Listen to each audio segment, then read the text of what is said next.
Vir die brownie koekies het ons nodig ons sjokolade en botter. Hierdie een is al klaar saamgesmelt. Dan eiers, sjokoladesplinters, strooisuiker, koekmeel en natuurlik bakpoeier. So ons 4 eiers gaan in 'n mengbak. Saam met ons eiers, ons strooisuiker en dan net vir daai ekstra bietjie geur, bietjie vanilla. By dit dan gooi ons nou ons sjokolade en botter wat nou reeds saamgesmelt is. Maak seker dat dit so klein bietjie afgekoel dat dit nou nie nog warm van die stoof afkom nie, want anders gaan jou eiers gaar raak en jou mengsel gaan split. En dan ons meel.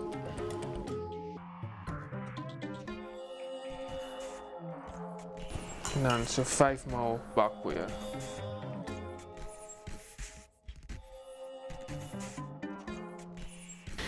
En laaste, vou ons net ons sjokoladesplinters deur.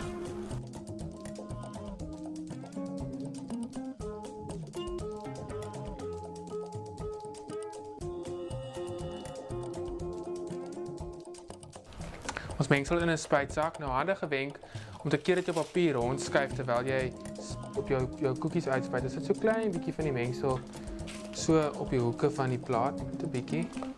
En dan al wat ons doen is ons vat ons mengsel. Dan spuit jy maar net sulke hoopies daarvan. Dit vat nie netjies te wees nie, want nie te naby aan mekaar ook nie, want die mengsel loop nogals as jy dit bak. Omdat dit 'n brownie is, onthou moet nie te lank te bak nie, want jy wil hê moet binnekant nog so loperig en gooey en yummy wees.